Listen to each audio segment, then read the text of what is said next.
Assalamualaikum warahmatullahi wabarakatuh. Selamat sore pemirsa TVRI Kalimantan Selatan di mana saja Anda berada. Senang sekali keluarga sehat bisa kembali hadir menemani Anda, di mana Anda dapat berkonsultasi seputar kesehatan. Keluarga sehat hadir atas kerjasama TVRI Kalimantan Selatan dengan Ikatan Dokter Indonesia Kalimantan Selatan. Nah pemirsa, ginjal adalah organ yang penting bagi tubuh, yang fungsinya melakukan darah untuk menjaga tetap bersih dan sehat secara seimbang.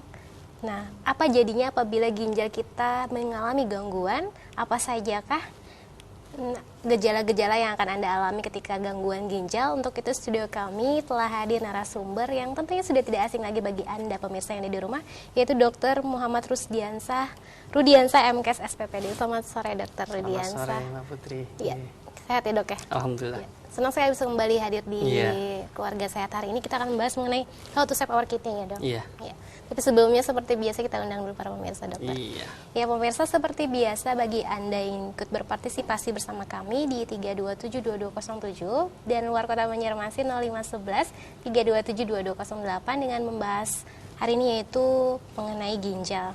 Baik dokter, mungkin sebelum ada pemirsa yang masuk konsultasi sama kita, mungkin bisa dijelaskan ginjal itu apa sih dok? Jadi ginjal salah satu organ penting di tubuh kita. Jadi sepasang ya. Satu pasang. Jadi kiri kanan itu kurang lebihnya sekitar persis di bawah tulang rusuk. Kira-kira ya hampir 45 cm lah. Besarnya juga ukurannya kalau kondisi normal itu tidak terlalu besar, hampir sekepalan tangan kita. Fungsinya sangat vital, yaitu membersihkan segala racun-racun yang di tubuh kita yang memang harus dibuang. Kemudian untuk itu juga dia juga berfungsi menjaga keseimbangan asam basa tubuh dan menjaga cairan tubuh. Di satu sisi ginjal ini juga berfungsi untuk memproduksi salah satu darah juga, darah merah. Dan juga menjaga tekanan darah. Makanya pada kondisi orang yang gagal ginjal sering tekanan darahnya tidak terkontrol. Dan juga darah merahnya sering rendah atau HB-nya pasti turun terus. Nah, kita kadang-kadang lupa bahwa fungsi ginjal ini sangat vital. Jadi kadang-kadang meremehkan sekali ya. Dan kalau ginjal ini selnya ada yang rusak, itu tidak ada penggantinya. Seperti sel-sel kulit, misalnya kita ada luka dan sebagainya, itu akan ada sel pengganti sehingga menutup lagi lukanya. Sementara pada kondisi ginjal itu kalau sudah ada yang mati itu tidak ada penggantinya. Sehingga kalau semakin rusak, ginjal rusak, akhirnya tidak berfungsi lagi. Itu yang sering terjadi pada kasus-kasus atau pasien-pasien yang harus cuci darah, yaitu mesin yang menggantikan fungsi ginjal. Nah, di sini istilahnya kita hanya mengharapkan fungsi ginjal itu dari mesin tadi. Yang jelas artinya tidak semua fungsi ginjal itu bisa digantikan oleh mesin tadi. Jadi cuci darah atau mesin cuci darah tadi tidak akan menyelesaikan semua permasalahan yang terjadi karena ginjalnya rusak. Itu pemirsa. Dengan kata lain, ginjal ini menyaring darah ya dok? Iya, salah satunya supaya tetap bersih. Baik. Terus udah tahu fungsinya, udah tahu ginjal apa mungkin secara kesehatan. Secara global. Ya. Untuk ginjal sendiri katanya menghasilkan hormon ya dok? Iya. Hormon apa aja yang dihasilkan dari ginjal dok? Untuk ginjalnya sendiri tidak menghasilkan hormon, tapi memang di atas ginjal itu ada yang namanya kelenjar adrenal, itu juga menghasilkan hormon. Untuk ginjal fungsinya nanti membersihkan, kemudian juga mensekresi atau mengambil bahan-bahan yang masih diperlukan atau memang diperlukan tubuh kita untuk aktif itu. Kemudian dia juga menghasilkan yang namanya eritropoietin untuk membentukkan sel darah merah. Nah, kadang-kadang kenapa pada kasus-kasus orang yang sudah gagal ginjal cenderung darahnya kurang? Itu yang terjadi. Karena pembuatan sel salah satu darah merah juga di itu bahan bakunya dari situ. Ya baik. Ketika seseorang mengalami gagal ginjal, apa sih sebenarnya gagal ginjal dok? Jadi itu terjadinya kegangguan fungsi dari ginjal. Ginjal yang harusnya berfungsi maksimal artinya untuk menyaring, membersihkan, kemudian mengambil lagi bahan-bahan yang diperlukan. Kemudian juga mempertahankan tekanan darah, juga memproduksi air kencing. Kemudian juga salah satunya membuat produksi untuk darah merah itu terganggu. Dengan terganggunya fungsi ginjal ini, maka otomatis tubuh itu tidak seperti orang sehat. Karena racun bertumpuk dan sebagainya, sehingga ini menyebabkan komplikasi-komplikasi yang terjadi. Nah, pada kasus gagal ginjal ini komplikasi organ lain juga akan terjadi. Misalnya karena dia HB-nya rendah, darahnya rendah, kemudian tekanan darahnya tinggi, itu juga akan mempengaruhi fungsi jantung, sehingga jantung mungkin terjadilah gagal jantung. Dan juga kemudian kasus-kasus lain yang terjadi selain komplikasi-komplikasi lain itu banyak sekali ya dengan kasus ginjal, misalnya dia keracunan dan yang lainnya. Secara normal ketika sudah diuraikan terus didapatkan yang bagus dan yang lainnya dibuang melalui urin, dok? Iya. Jadi mulai kencing. Perputarannya seperti itu ya, dok ya? Itu untuk kondisi normal seperti itu. Permasalahannya kadang-kadang kita lupa apa-apa aja penyebab terjadinya kerusakan ginjal. Iya. Nah, jadi banyak sekali sebenarnya penyebab kerusakan ginjal. Orang hanya tahu biasanya apa? Obat. Padahal obat itu hanya sebagian. Dia lupa kalau darah tinggi yang tidak dikontrol itu pasti juga akan terjadi gagal ginjal. Terus gula darah yang tidak terkontrol itu juga pasti akan terjadi gagal ginjal. Karena perjalanannya memang seperti itu. Nah, orang lupa darah tinggi yang tidak dikontrol itu misalnya harus minum obat terus rutin. Dia kira dengan minum obat nanti ginjalnya rusak. Sebenarnya terbalik. Dengan darah tingginya tidak dikontrol, ganti minum obat, itu malah lebih cepat ginjalnya rusak. Ya, jadi jangan khawatir juga kalau kita misalnya dikasih obat darah tinggi, biasanya dokter memberikan yang relatif aman untuk ginjalnya, terutama dengan dosis-dosis yang tertentu. Kecuali sudah ada gangguan ginjal, sehingga ada obat-obat darah tinggi yang memang mungkin kita akan saatnya kita rubah sedikit lah, ini yang relatif lebih aman dulu. Itu yang harusnya terjadi. Dengan kita mengontrol darah, otomatis justru kita menjaga ginjal. Walaupun kita minum obat darah tinggi terus, nggak apa-apa. Justru lebih aman itu daripada darah tingginya tidak terkontrol. Gula juga sama. Memang ada beberapa obat-obat gula yang bisa terganggu ginjalnya kalau ginjalnya sudah rusak, sudah ada gangguan. Tapi kalau selama ginjalnya masih cukup bagus dengan pemberian obat gula dan sebagainya atau menurunkan kontrol gula bagus, itu juga akan mengurangi resiko terjadinya gangguan ginjal, yaitu terjadi nefropati diabetik. Ya. Baik, itu yang sering terjadi. Untuk gejala sendiri, dok, apa sih yang biasanya dirasakan si pasien ketika mengalami pada awal-awal gangguan ginjal biasanya tidak ada gejala, itu jadi masalah. Iya. Jadi seperti orang normal iya, gitu, dok ya. Cuman dengan pemeriksaan laboratoris kita baru ketahuan ginjal sudah mulai terganggu gitu. Tapi kalau sudah ada gangguan berarti itu sudah termasuk cukup berat. Misalnya sudah gangguan lemes, terus mual muntah, misalnya terus badan seluruhnya bengkak-bengkak, terus HB-nya darahnya turun, tekanan darahnya semakin tinggi, dan semakin tidak terkontrol. Sebelum kita lanjutkan tentang gejala silakan. ini, kita angkat telepon dokter. Selamat sore, keluarga sehat. Selamat sore. Sore, dengan siapa Ibu? Selamat sore. Amalia. Dengan Ibu Amalia, di mana Ibu Amalia? Di Banjarmasin. Di Banjarmasin. Silakan Ibu Amalia. Ibu. Ya, terima kasih. Selamat sore, dok. Selamat sore Bu Amalia. Gini, dok, saya kan ibu rumah tangga, umur sekitar 33 tahun. Iya. Kemarin saya sempat masuk rumah sakit. Di dokter sih katanya di saluran kemih saya, tapi bukan kencing ya, itu ada penggumpalan. Tapi setiap saya kencing itu lancar aja. Cuman sebenarnya memang agak kalau minum sih agak kurang dengan aktivitas dan olahraga yang banyak. Cuman untuk waktu minum itu rasanya sangat kurang bagi saya. Iya. Terus dari rumah sakit kemarin katanya saya harus operasi tembak ya. Iya. Katanya ada penggumpalan. Nah, yang saya tanyakan, kebetulan dalam beberapa bulan ini nggak sakit lagi. Cuman saya takutnya nanti kalau misalkan kambuh lagi, apa itu ada dampaknya? Iya. Iya. Kayaknya itu aja, dok. Iya, ada lagi Ibu Amalia. Waalaikumsalam warahmatullahi wabarakatuh. Mungkin di belakang Ibu Amalia belum ada penelpon. Mungkin bisa Iya. dijawab, Dok. Jadi gini Bu, kita bicara ginjal itu nanti fungsinya yang kita arahkan. Sementara yang ditanyakan Ibu tadi mungkin ada penyumbatan atau penggumpalan ya. Saya nggak tahu apakah itu memang batu atau bukan. Kemudian dengan cara tembak itu sebenarnya melancarkan aliran. Selama salah satu ginjal masih bisa berfungsi dengan baik, sebenarnya tidak terlalu bermasalah. Karena ginjal satu mungkin masih bisa mengcover kegiatan tubuh kita. Hanya artinya dikurangi dibandingkan kalau dua-duanya, artinya kemampuannya kan otomatis lebih besar. Ya. Kemudian untuk penyumbatan itu bisa terjadi juga nanti lama-lama gangguan ginjal. Kenapa? Karena alirannya terganggu, otomatis kan terjadi penumpukan. Nah, penumpukan ini yang bisa menyebabkan gangguan ginjal, namanya obstruksi oropati. Jadi ada sumbatan di daerah saluran kencing sehingga terjadi gangguan di ginjal. Ginjalnya juga mungkin agak membesar karena alirannya tidak lancar kan, bengkak, yang itu namanya hidronefrosis. Kemudian lama-lama fungsinya juga akan terganggu. Kalau sudah fungsi terganggu itu bisa bersifat, kalau masih awal-awal kita anggap itu masih akut ya. Yang sekarang istilahnya baru, yaitu sebenarnya udah lama, udah hampir 7-8 tahun yang lalu kita istilahkan, itu namanya acute kidney injury. Jadi bukan ARF lagi atau acute renal failure, kecuali sudah terjadi kerusakan fungsi yang melebihi daripada, katakanlah ada syaratnya ya, kita dari refill itu baru kita sebut dengan ARF. Jadi ada beberapa tingkatan, tapi secara kelompok umum kita sebut namanya acute kidney injury.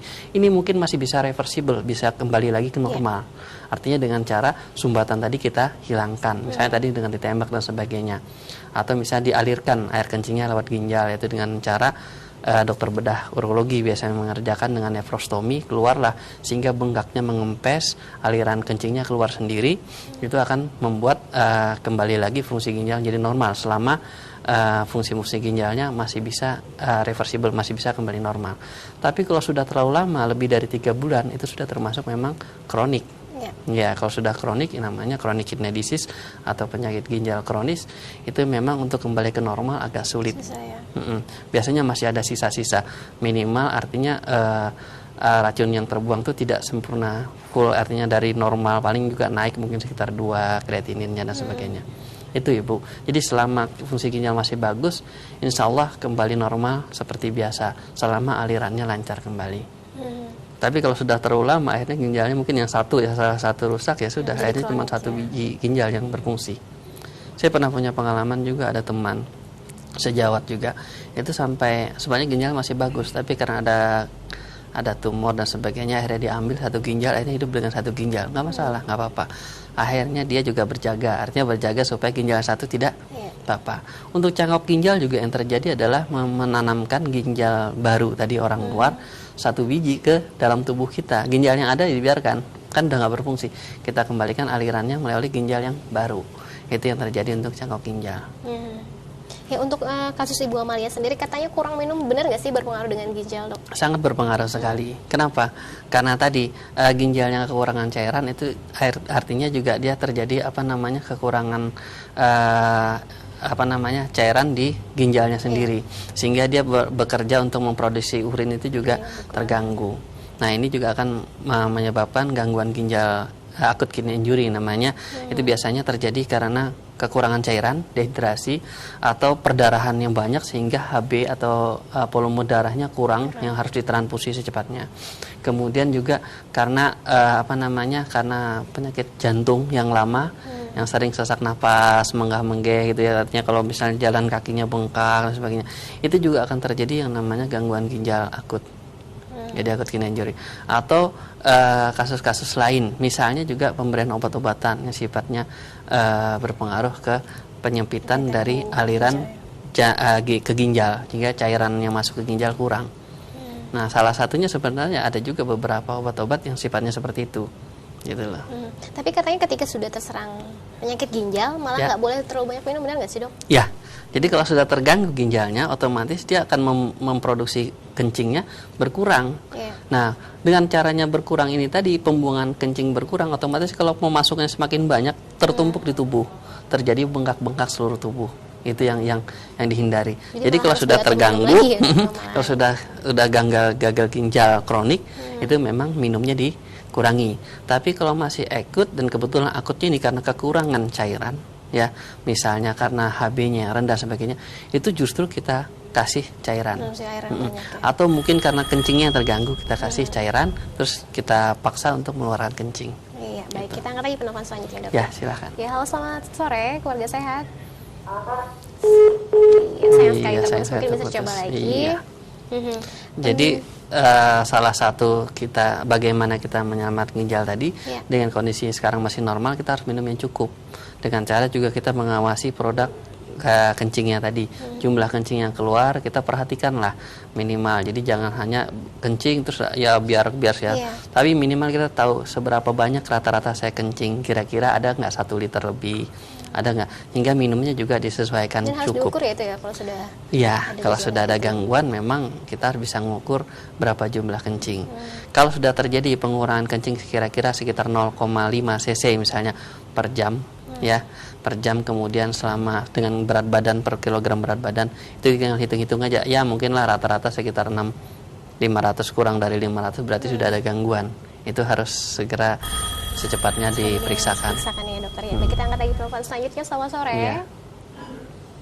Halo, selamat sore. Halo, selamat sore. Selamat sore. Bapak atau Ibu? Iya. Ya, halo Ibu, dengan siapa? Ibu Indah. Ibu Dinda di mana? Iya. Di Banjarbaru. Di Banjarbaru. Silakan Ibu langsung.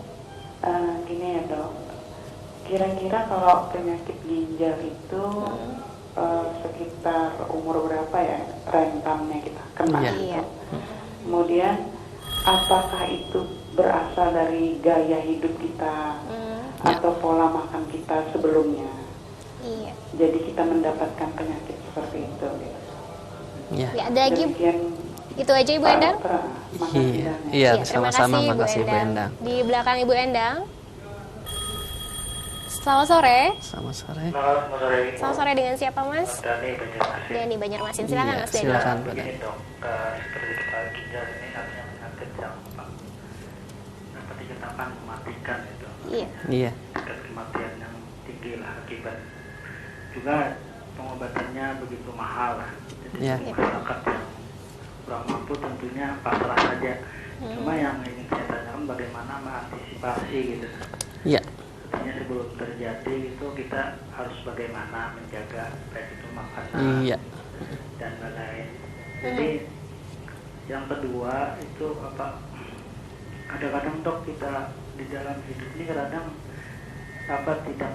tidak sesuai dengan harapan gitu. Maksudnya begini, seorang olahragawan itu kadang-kadang juga kena penyakit jantung gitu. Ya. Jadi kadang ada hal-hal yang tertentu artinya yang menyimpang gitu dari harapan kita. Iya. Kan banyak kejadian orang seperti seperti siapa itu Haji Mas Said ya, Pak, ya. Iya. Jadi kadang kita sebagai manusia ini bingung juga menjaga kesehatan, tapi justru kadang akibatnya juga seperti orang yang tidak menjaga kesehatan. Kan itu. Iya. Iya. Iya. Iya, terima kasih Bapak Dani. Mungkin bisa langsung dijawab aja untuk Ibu Endang. Iya, tadi Bu Endang Umur bertanya berapa? kira beberapa. Jadi kalau umur Bu itu tidak kita menilai lagi dari umur, semua bisa terkena. Tinggal yang istilahnya penyakit yang bagaimana. Jadi yang, bukan faktor karena faktor umur ya dok? Iya. Jadi gini, biasanya gagal ginjal kronik itu terjadi justru umur muda yang paling banyak terjadi. Kenapa? Karena pada saat mungkin masih kecil, masih anak-anak, dia terinfeksi saluran pernapasan yang paling sering, dan itu tidak diobati secara bagus. Nah, pengobatan infeksi saluran nafas yang tidak diobati, kebetulan kumannya itu adalah kuman yang namanya Streptococcus beta hemolyticus. Nah, ini hasil akhirnya itu nanti terjadi reaksi dengan tubuh kita, kemudian itu menumpuk di ginjal dan di jantung. Kalau di jantung biasanya terjadi jantung rema, namanya rematik jantung, kemudian di ginjal terjadilah gagal ginjal nantinya setelah beberapa tahun kemudian. Makanya kenapa pada saat umur-umur 20 tahun, bahkan kurang dari 30 tahun, bahkan 17 tahun terkena gagal ginjal. Memang biasanya ada juga pemicunya yang memperberat cepat, mungkin karena obat-obatan kah, mungkin karena kurang cairan dan sebagainya. Tapi sudah punya ini dulu, artinya sudah pasti kemungkinan ginjalnya rusak di situ. Kemudian kalau untuk batu biasanya perlu waktu lama. Dan ini terjadi biasanya ya di atas 20 tahunan lebih lah. Kencing batu, terjadi obstruksi lama, kemudian ginjalnya juga terganggu rusak. Dan faktor penyebab penyakit ginjal yang lain, misalnya kayak darah tinggi, gula dan sebagainya, itu memang pasti umur di atas 30-40 tahun, lebih tua lagi. Jadi saat ini memang penyakit ginjal tidak memandang usia juga. Anak-anak bisa juga terjadi kalau misalnya dia bawaan dari bayi, dari lahir ya. Misalnya kista ginjal, dan kebetulan ini akan mengganggu fungsi, dan itu terjadi gagal ginjal dan sebagainya. Jadi prediksinya tergantung dari faktor resikonya atau kira-kira kemungkinan penyebabnya apa itu. Kemudian tadi masalah gaya hidup sendiri, Dok, gaya katanya. hidup, ya itu tadi saya bilang gaya hidup kita yang misalnya kurang cairan atau banyak minum minuman yang berkarbonasi, soda dan sebagainya, itu akan mengurangi akan memperberat fungsi ginjal. Nah, dengan fungsi ginjal yang tambah berat, otomatis pada suatu saat itu akan terjadi gangguan, ya, karena di force terus, ya, artinya dipaksa terus. Nah, seperti itu yang terjadi. Jadi memang ya kita cairan cukup, selama masih cukup bagus. Pokoknya jangan sampai kurang minum dan jangan sampai menahan kencing kalau takutnya batu dan infeksi dan sebagainya. Kalau untuk yang memang karena sudah ada gangguan ginjal tadi, itu pasti akan terjadi juga kalau sudah umur-umur berikutnya. Ya, itu aja. Kemudian tekanan darah dijaga, artinya memang gaya hidupnya seperti itu. Terus gulanya juga dikontrol. Selama kita nggak punya penyakit-penyakit itu, ya itulah dijaga dulu penyakit-penyakit itu supaya tidak menyebabkan komplikasinya nanti ke ginjal. Kemudian masalah Pak Dani tadi. Memang Pak, untuk masalah kalau penyakit ginjal ini sebenarnya tidak langsung mematikan, ya. Artinya masih bisa lah kita dengan memperpanjang hidup tadi dengan cara mesin tadi, pengganti mesin kalau sudah terjadi yang namanya gagal ginjal kronik. Cuman permasalahan memang dari biaya mahal. Tapi pada saat ini pemerintah pun memberikan asuransi, ya, seperti Jamkesmas, Jamkeskin, Jamkesda dan sebagainya. Itu mungkin masih bisa di-cover oleh masyarakat yang bantuan dari pemerintah tadi. Nah, ini juga salah satu artinya memperpanjang hidup. Memang kita tidak akan mungkin mengembalikan lagi fungsinya kembali normal kalau sudah terjadi kerusakan. Tapi justru kalau dari cuman itu hanya kita satu, bisa, ya? Kalau cuma hanya satu yang nggak berfungsi masalah, masih bisa, masih ya, seperti Dok, ya? normal. Justru dari itu saat ini kita berbicara bagaimana kita menyelamatkan ginjal kita, Pak. Jadi jangan sampai memang terjadi. Jadi kalau memang belum terjadi, ya kita jaga saat ini. Kalau yang sudah terjadi, itu tadi memang mahal harganya. Itulah tadi, kesehatan tuh kadang-kadang harganya lebih mahal. Orang begitu sudah sakit, artinya mau beli apa aja mau gitu loh untuk kesehatannya. Ya, baik, kita angkat Ya, penelpon silakan. selanjutnya. Selamat sore. Halo, selamat sore. Iya, Ibu. Selamat sore. Sore, Dengan Bu. siapa, Ibu? Ini Novi di Martapura. Ibu langsung. Iya, Dok, saya kan sakit sistemik lupus, erythematosus. Iya. Lupus ya, Ibu, ya? Lupus, ya. Udah 13 yang lalu ya, Dok. Iya. Saya selalu minum corticosteroid kan. Iya, Nah, itu kan saya minum terus. Itu pernah pernah nggak minum, tapi saya lagi minum terus. Kalau nggak untuk sekarang dosisnya 4 mili, 2,5 mili. 2,5 mili, ya. Per hari. Itu apa semua pasien lupus akan selalu kena sakit ginjal, Dok? Kan Iya. itu pengaruh ke ginjal. Tapi kalau dengan dosis seperti saya 1 biji sehari gimana ya, Dok? Iya. Terus supaya menjaga ginjal saya sampai terganggu itu gimana ya, Dok, ya? Makasih, Dok. Iya. Iya, terima kasih Bu Terima Novi kasih, di Bu. Banjarbaru. Nggih. Mungkin bisa di Iya, langsung jadi dijawab. pada lupus sendiri nanti bisa terjadi yang namanya nefritis lupus. Jadi gangguan ginjal karena penyakit lupus. Nah, ini juga otomatis ya agak perlu kita menjaga supaya lupusnya tidak flare, artinya tidak muncul. Nah, dengan pengobatan kortikosteroid tadi, pemberian kortikosteroid tadi sendiri juga sebenarnya juga bisa menurunkan fungsi ginjal, ya. Artinya bisa menurunkan fungsi ginjal karena dia bersifat itu tadi. Tapi dengan dosis-dosis tertentu kita memilih yang mana. Jadi kalau ini tidak diberi, justru malah lupusnya muncul. Kalau ini diberi, masih resiko itu mungkin ke depan bisa terjadi, tapi bisa juga tidak terjadi. Justru kalau flare artinya lupusnya muncul, kemudian bisa menyerang ke ginjalnya, justru lebih repot. Jadi kalau memang selama ini Kalau bagus, dosis aja mungkin dengan nggak dosis apa-apa, yang kecil tadi, kita harapkan itu tidak bermasalah. Jadi yang penting lupusnya juga teratasi. Dengan lupusnya teratasi tidak muncul sampai komplikasi terjadi nefritis lupus. Karena begitu sudah lupusnya muncul, itu nanti akan muncul yang namanya pembentukan kompleks antigen antibodi sehingga menumpuk di ginjal. Ya, sama kasusnya hampir mirip dengan kalau terjadi infeksi saluran nafas tadi, numpuk ginjalnya akan rusak dengan terjadi nefritis lupus. Nah, kalau sudah seperti itu memang mau tidak mau ginjalnya nanti lama-lama akan rusak sendiri. Nah, memang sebaiknya ya lupusnya kita kontrol. Jadi kita kontrol supaya tidak terjadi flare muncul tadi, gitu Bu. Dengan dosis yang masih bisa relatif kecil, kita harapkan tidak muncul, ginjalnya juga masih relatif aman. Ya, jadi selama tidak ada bengkak, tidak ada kebocoran ginjal sebagainya, cairan yang diberikan juga harus cukup, tidak boleh kurang dan tidak boleh berlebih. Ya karena itu tadi kita tuh sebenarnya hidupnya harus di tengah-tengah, nggak kelebihan, nggak kekurangan, cuman itu aja. Ya kalau kita berlebihan itu tidak bagus juga. Makanya kan di dalam Islam juga kita harus ya sedang-sedang saja lah istilahnya seperti itu. Nah mudah-mudahan juga dalam waktu dekat ini kira-kira berapa bulan ini ada lagi kemarin kita sudah persiapkan mudah-mudahan rumah sakit Islam juga bisa menjalankan untuk cuci darah ya. Dan sifatnya mudah-mudahan kita bisa juga mungkin membantu beberapa pasien yang artinya mungkin tidak mampu atau apa, tapi tetap kita juga harus bisa berkoordinasi dengan instansi terkait. Ya. Baik. Jadi untuk pola minum juga harus dijaga ya Dok ya. Baik, kita angkat lagi penelpon selanjutnya. Selamat sore. Halo, selamat sore. Selamat sore. Sore dengan siapa Selamat Bapak? sore dok. Iya Mas, selamat sore Mas. Selamat Ini sore. dok. Dengan siapa mohon maaf Mas? Ya, Dengan siapa?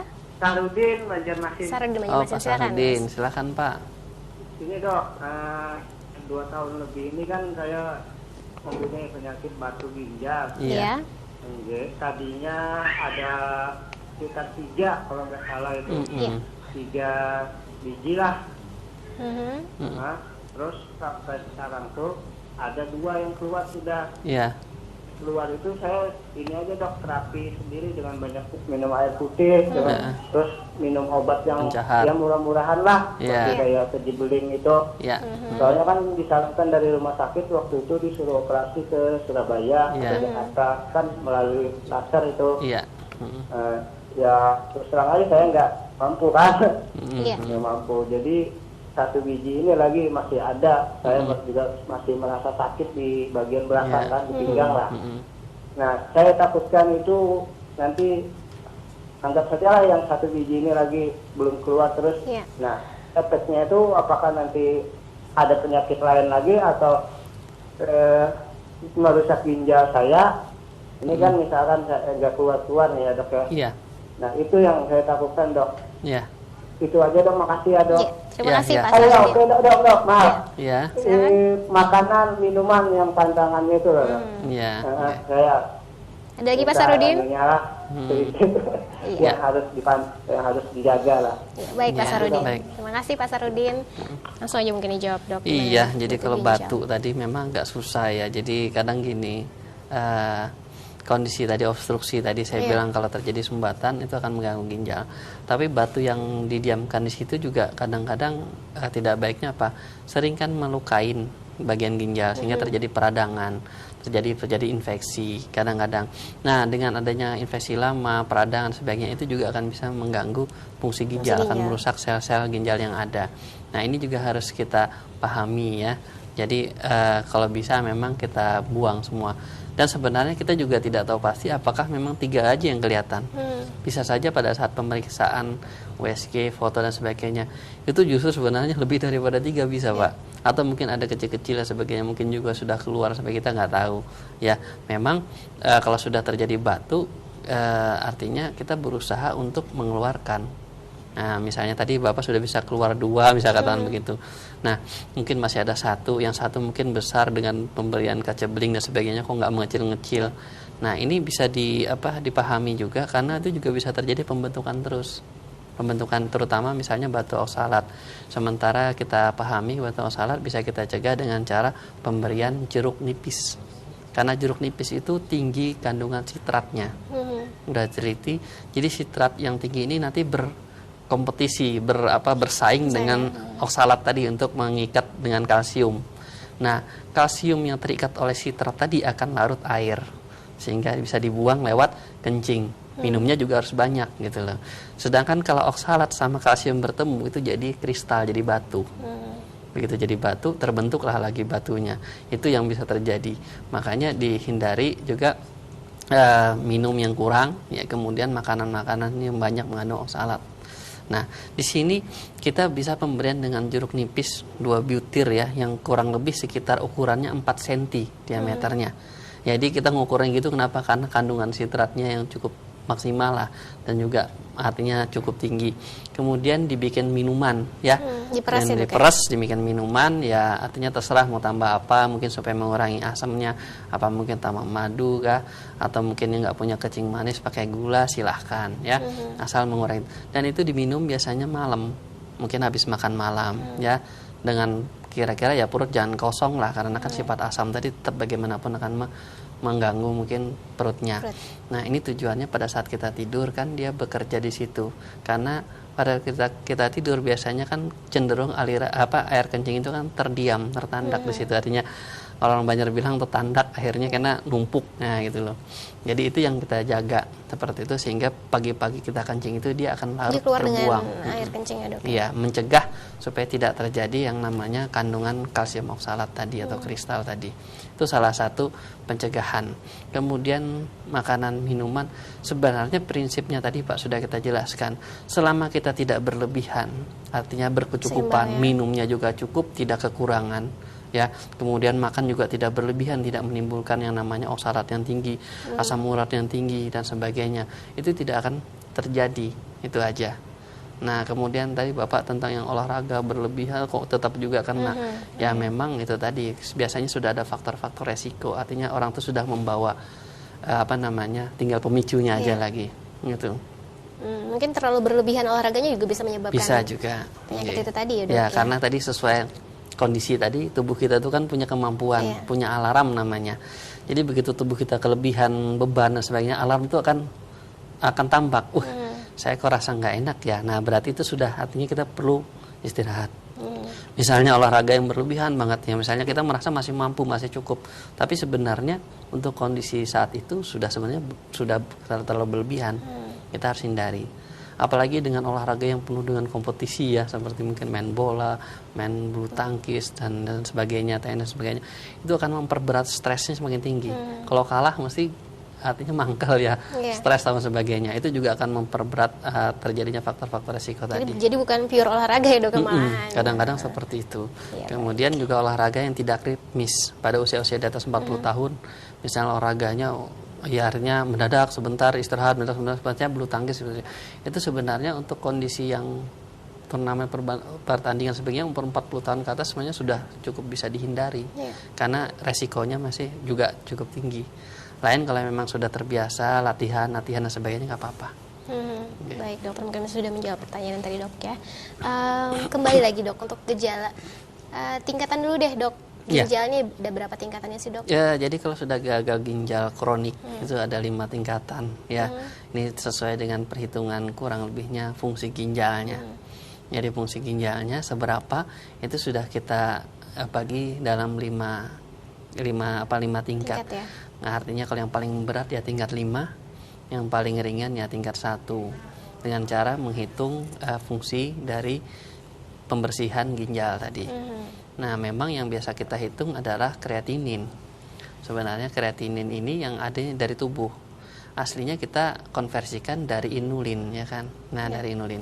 Kemudian setelah lama-lama orang menghitung-hitung, kemudian muncullah beberapa rumus-rumus untuk menghitung kriteria fungsi ginjal. Ada rumus pakai MDRD, nah, itu juga nanti ada beberapa kriteria juga, ada pakai 6 variabel, ada yang 5, ada yang 4 dan sebagainya. Nah, kemudian ada yang lebih senang dengan Corp and Gold misalnya. Kemudian yang paling bagus sih sebenarnya kita hitung bersihan kreatinin dari darah dan bersihan kreatinin dari kencing. Jadi berapa perbandingannya? Sehingga di darah itu berapa, di kencingnya berapa, itu yang keluar berapa. Baik, sebelum kita lanjutkan kita angkat ya, Dokter ya. Selamat sore. Selamat sore. Sore, dengan siapa, Ibu? Bu Dina, Banjarmasin. Ibu Dina, Banjarmasin. Silakan, Ibu Dina. Selamat sore, Dok. Selamat sore, Bu. Nggih, silakan. Ini saya ingin tanya sini, saya akan kena penyakit darah tinggi. Sudah hampir 2 tahun ini saya minum obat terus. Apakah ada pengaruhnya dengan ginjal? Iya. Kemudian gejala ginjal itu apakah ini kan pinggang saya ada terasa panas gitu, Dok. Kadang-kadang panas ya, tapi tidak sakit.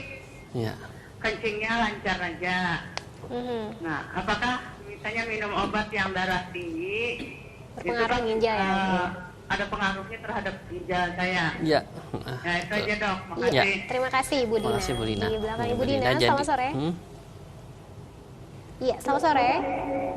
Ya, halo. Halo, dengan siapa Ibu? Dengan Firda di Banjarmasin. Firda di Banjarmasin. Silakan Mbak Irda. Silakan, Bu. Oh ya, Dok, selamat sore Dok. Saya ada Selamat, yang mau tanya. selamat sore Bu. Nggih, silakan. Saya pernah jadi pasien dokter. Nggih. Umur saya sekarang 23 tahun. Nggih. Ya. Kemarin kan saya pernah itu ada infeksi saluran kencing. Saluran kencing. Nggih. Apakah itu sama dengan gejala ginjal atau bukan? Iya. Tapi kan saya sering sekali sakit di punggung bagian Bawah kanan. atas. Itu saja saya mau tanyakan. Dan lagi apakah ada obat atau makanan seperti buah-buahan itu apakah bisa mempengaruhi untuk mengurangi sakit ginjal? Iya. Apalagi kan sekarang tuh banyak orang yang makan sejenis obat habatus sauda. Apakah itu memang benar bisa mengurangi? Alternatif lain kan daripada kita mengkonsumsi obat-obatan. Iya. Ya. Itu saya mau tanyakan Dok. Terima kasih. Iya. Terima kasih Mbak Terima Irda kasih, di Banjarmasin. Mungkin bisa dijawab Iya, Bu Dina. jadi Bu Lina tadi mengatakan masalah obat-obatan darah tinggi tadi Bu ya. Mungkin sudah kita jelaskan sebenarnya panjang lebar di depan tadi. Jadi kalau tekanan darahnya kita kontrol, itu justru kita menjaga ginjal supaya tidak jadi rusak kemudian hari. Sementara obat-obatan darah tinggi tadi sebagian besar justru menjaga ginjalnya untuk menjaga supaya tekanan darah tidak tinggi, ginjalnya tidak rusak. Dibandingkan kalau misal tekanan darah itu tidak terkontrol dengan obat tadi, malah akan mempercepat terjadinya kerusakan dari ginjalnya tadi. Asal sesuai anjuran dokter ya, yang pasti. Sesuai dengan dosisnya tadi. Kemudian kalau ginjalnya sudah terganggu, ada beberapa memang obat-obat tertentu yang bisa malah memperberat gangguan fungsinya tadi, berdarah tinggi tadi. Tapi selama ginjalnya masih cukup bagus, justru obat tadi itu malah menjaga ginjalnya. Ya, karena tadi tekanannya akan terkontrol. Jadi jangan dibalik-balik gitu kan, bahayanya di situ. Orang saya takut minum obat nih kebanyakan nanti ginjalnya rusak. Tekanan darah aja dibiarkan tekanan darahnya naik terus 150 dianggap normal. Sekarang tekanan darah itu tidak terpengaruh lagi dengan umur. Berapapun umur tekanan darah tetap normalnya segitu ya segitu. Misalnya kita harapkan pokoknya tekanan darah yang paling bagus adalah kurang dari 120 dan kurang dari 80. Jadi 119 lah sekarang gitu. Nah itu sudah optimal. Jadi umur berapa? Saya udah umur 60 tahun. Tekanan darah saya 140 normal nggak? Ya saya katakan kalau memang saya jujur tidak normal Pak, saya bilang itu kan. Tetap kita harus di bawah 120 tadi. Tapi pada kondisi-kondisi tertentu dengan penyakit-penyakit lain kita masih punya toleransi. Misalnya ada kencing manis ya kan, ada gula, kita tetap biasanya 130 135 itu masih bisa batas. Memang ada gagal ginjalnya sudah, ya itu juga kita tidak bisa menurunkan sampai ke normal tadi. Itu ada. Nah, tapi pada kondisi-kondisi tertentu umur berapapun anak-anak dan sebagainya memang kita harapkan tensinya tekanan darahnya segitu. Ya. Untuk sakit pinggang benar sih Dok? Jadi gini Bu, jadi kalau ginjal tadi yang awal-awal kita tidak ada gejala yang artinya khas banget. Gejalanya gini, sakit pinggang sampai enggak. Kalau sakit pinggang biasanya memang berhubungan dengan infeksi, berhubungan dengan mungkin juga sumbatan atau batu dan sebagainya sehingga mengganggu rasa nyeri tadi. Tapi kalau ginjalnya terganggu, fungsinya terganggu, kadang-kadang nggak bergejala kecuali sudah berat. Racunnya cukup banyak itu menimbulkan komplikasi-komplikasi, misalnya mual, muntah, ya kemudian HB-nya sudah mulai turun, terus terjadi gangguan irama jantung karena kaliumnya yang tinggi yang harusnya dibuang lewat ginjal. Nah, ya, kemudian ada sesak napas dan sebagainya karena sifat asam tadi yang tidak bisa dikontrol dan juga ada cairan di paru-paru dan bengkak-bengkak seluruh tubuh. Nah, itu sudah berat sekali. Biasanya sudah gagal ginjal kronis. Artinya sudah kemungkinan kembali ke normal itu agak berat. Ya, kecuali sifat akut yang terjadi misalnya uriumnya tinggi, ya racunnya harus dibuang, kemudian sampai tidak sadar, tapi ini sifatnya karena akut bisa. Contoh misalnya ada infeksi leptospira. Itu infeksi untuk di Banjar mungkin jarang terjadi ya, tapi kalau di Jawa kita sering banget menemukan itu. Itu kalau sudah terjadi gangguan leptospira kuning, kemudian uriumnya tinggi, kreatinnya tinggi, terjadilah gagal ginjal akut tadi itu. Gagal ginjal akut kita misalnya perlu cuci darah, kita cuci untuk menurunkannya secara cepat tadi. Begitu itu turun kembali normal bisa sadar kembali, artinya seperti itu. Tapi kalau misalnya itu sudah terjadi berlangsung lama, pasti ya terjadi kronis tadi, kerusakan ginjal yang lain juga susah kembali lagi. Baik. Untuk pertanyaan Mbak Irda, Dok, katanya infeksi saluran kencing sama nggak dengan ginjal? Jadi gini, kalau beda. Jadi kalau infeksi memang ada terjadi infeksi di saluran kencing. Jadi bisa di bawah, bisa di atas.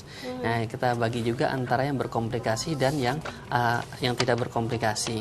Dan itu sendiri bisa asimptomatik dan bisa simptomatik. Jadi bisa bergejala dan tidak bergejala. Nah, pada wanita biasanya memang sering terjadi karena salurannya lebih pendek. Ya, bisa terjadi infeksi dari luar. Misalnya dia mudah keputihan, ya. Kemudian dia juga lembab di situ karena kan di sana banyak kuman yang komensalnya hidup biasa di tubuh kita, tidak akan menimbulkan gejala penyakit selama tubuh kita masih sehat, kondisi bagus gitu ya. Nah, kemudian juga mungkin habis menstruasi karena ada darah dan sebagainya, itu juga bisa terjadi infeksi yang namanya ascendens, dia naik ke atas.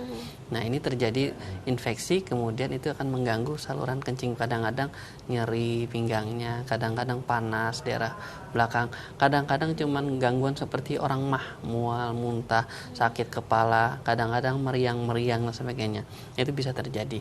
Nah, ini memang agak berbeda dengan yang namanya sakit ginjal tadi, ya. Tapi infeksi yang berlanjut lama ini tadi bisa menyebabkan gangguan dari ginjal. Lama-lama dia akan naik terus sampai ke ginjal, terjadilah gangguan ginjal.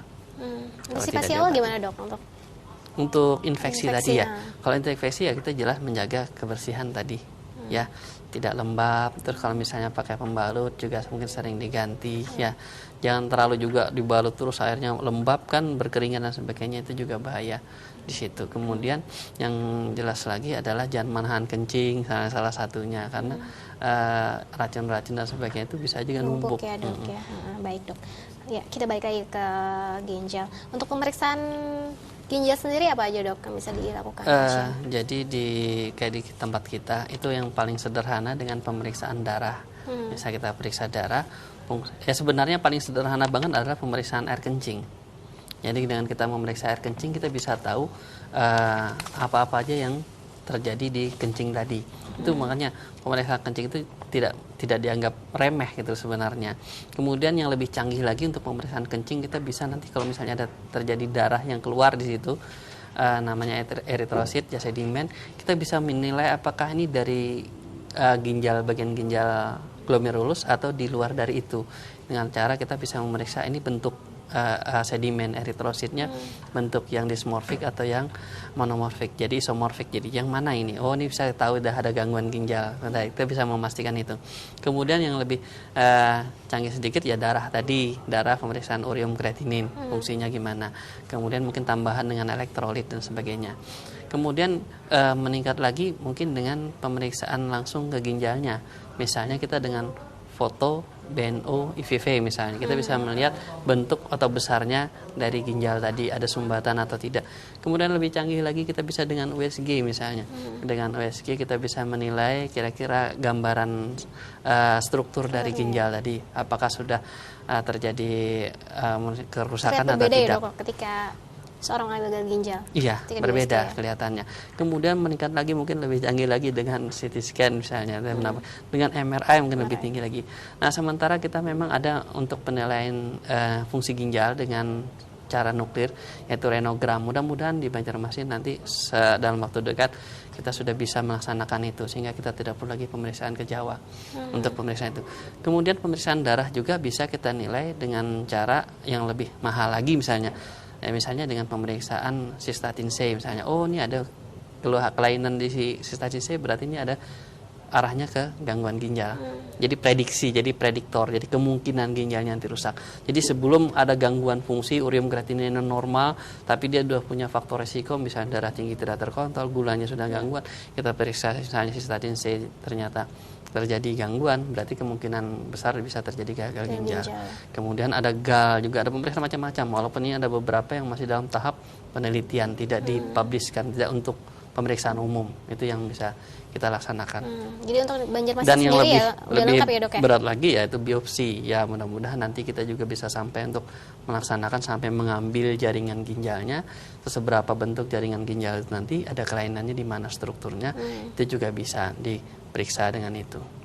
Ya mudah-mudahan nanti ke depan kita bisa melaksanakan itu semua. Iya, supaya lebih lengkap lagi Banjarmasin ya dok. Iya, mudah-mudahan. Dokter, ketika pertama ginjal kronik dulu ya dok, akut dulu baru ke kronik, berapa lama biasanya dok ketika tidak diobati? Jadi kalau udah kronik itu 3 bulan. 3 bulan batas waktu. Kalau misalnya ada terjadi gangguan ginjal selama 3 bulan, itu kita anggap itu kronik. Tapi kadang-kadang orang tuh datang udah di tengah-tengah, kita tidak tahu kapan 3 bulannya. Ya, kita hanya bisa menilai dengan kelainan-kelainan yang lain yang sudah sifatnya pasti udah lama. Misalnya darahnya udah turun, ya, otomatis sudah terjadi gangguan pembentukan darah, ya.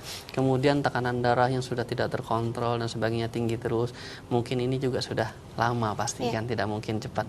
Dan dengan kadar yang sudah cukup tinggi antara bersamaan itu juga mungkin sudah seperti itu. Nah, sementara tidak ada faktor-faktor lain seperti sumbatan dan sebagainya, itu kita bisa menilai ini kayaknya memang sudah arah kronis. Tapi memang tidak terlihat tadi gejalanya ya dok ya. Jadinya ketika datang keluarnya sudah datang dengan mau muntah baru seminggu katanya. Padahal sudah lama. Iya, bisa sudah lama. Atau sebaliknya, ya padahal kasus ini memang sebenarnya akut, ya akut. Tapi yang lain-lainnya masih normal kan, cuman fungsi ginjalnya terganggu sekali, urinnya tinggi, kreatinnya tinggi dan sebagainya. Terus tapi darahnya masih bagus, ya tekanannya juga tidak terlalu tinggi, tidak ada kencing manis dan sebagainya. Mungkin masih bersifat akut. Nah, itu yang harus kita tangani segera mungkin, secepatnya. Jadi kita harus bagaimana pemberian cairannya ini cukup atau tidak. Itu yang penting.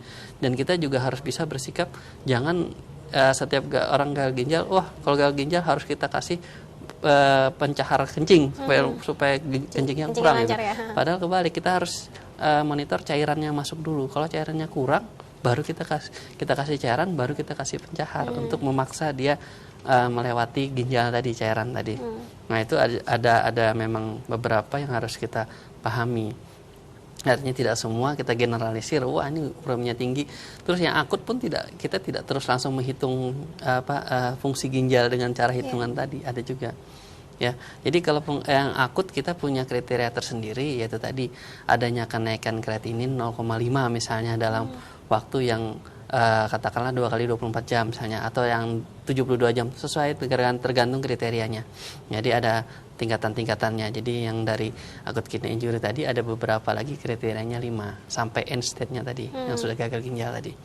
Nah, itu misalnya kencing tidak keluar selama 24 jam, misalnya kurang dari 0,5, artinya sekitar 500 cc lah sehari semalam. Itu sudah kita anggap ini ada gangguan ginjal akut. Ya, itu yang terjadi kalau kondisinya kita anggap itu memang mendadak. Kurang dari 3 bulan. Baik, untuk penyembuhan sendiri kita bagi ya dok. Untuk akut sendiri mungkin lebih banyak minum air putih tadi ya dok. Terus juga kalau ada faktor resiko seperti tekanan darah tinggi, terus. Tapi tergantung kalau ada sumbatan kita juga tidak boleh minum banyak juga, sesuaikan dengan kebutuhannya. Karena sumbatannya itu yang harus dibuang dulu. Begitu sumbatan itu dibuang, alirannya sudah lancar dan sebenarnya kencingnya cukup, kita hitung, baru cairan itu bisa kita masukkan banyak justru untuk mencuci sendiri. Iya. Baik. Untuk kronik sendiri dok, penyembuhannya gimana dok? Kalau untuk kronik memang saat ini ya kita hanya akhirnya bergantung dengan cuci darah. Untuk saat ini sebenarnya sih kuncinya kalau masih muda kita dengan cangkok tadi. Berbahaya nggak sih dok untuk cangkok ginjal ini? Enggak, artinya berbahaya gimana? Justru kita menyelamatkan nyawanya kan untuk ginjalnya tadi. Dengan adanya ginjal yang baru, dia bisa beraktivitas seperti biasa lagi. Tapi memang ya ginjal yang ada tetap ada di situ, nggak pakai lagi ya, sudah kita alirkan dengan lewat jalur ginjal yang baru tadi. Nah, memang konsekuensinya harus kita berikan juga obat-obatan menekan efek samping dari ginjal tadi. Itu yang seumur hidup kan kadang-kadang susah. Untuk cuci darah sendiri apa seumur hidup dok ketika sudah mengalami? Kalau sudah seperti itu kita sudah tidak bisa bicara lagi. Kadang-kadang pasien sudah akhirnya jadi hopeless di situ, jadi harapan gimana. Tapi itulah untung, artinya Allah tuh menurunkan ilmu, orang itu menemukan alat cuci darah tadi. Ya kalau misalnya, jadi itu sebenarnya pembuka jalan, artinya bisa memperpanjang hidup kita, masih bisa berkarya, kita masih bisa beramal dan sebagainya. Nah, itulah salah satunya gitu loh. Kalau misalnya tidak ada sama sekali, apa yang terjadi? Ya kan?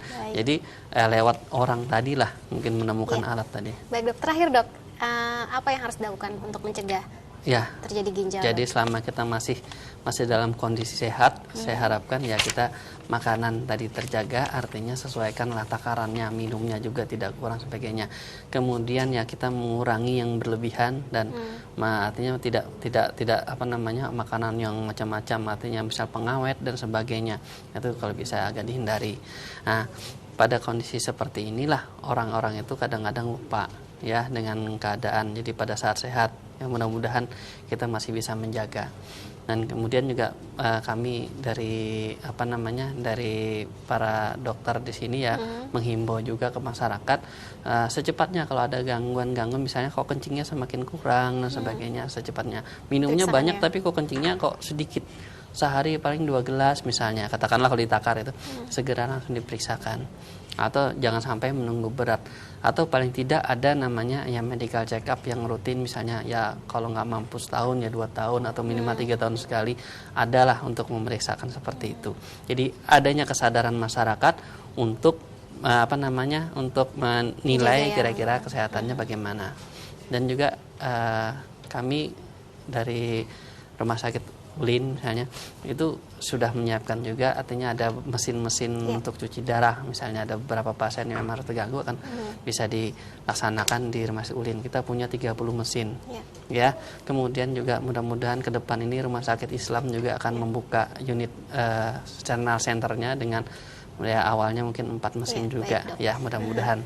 Ya, sayang sekali waktu kita terbatas sekali ya dok ya. Terima kasih atas kesempatannya datang ke sini. Semoga ada manfaat bagi kita dan pemirsa yang di rumah ya dokter ya.